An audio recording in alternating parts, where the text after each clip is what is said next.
Hej Karen Marie, jeg skulle stille dig nogle spørgsmål angående din diabetes. Havde du diabetes 1 eller 2? Jeg havde diabetes 2. Okay, hvordan opdagede du det?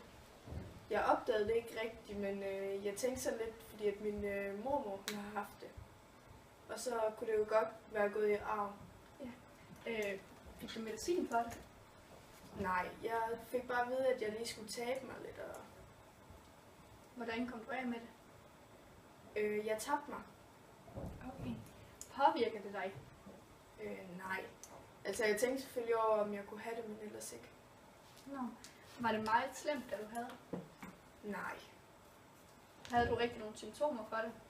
Ikke hvad jeg lagde mærke til. Jeg var måske lidt tørstig, men ellers ikke. Hvor ofte går du til læge nu her? Hver 3. måned, og så er jeg til øjenlæge hver år. Ja. Okay, tusind tak fordi jeg må interviewe dig. Hej.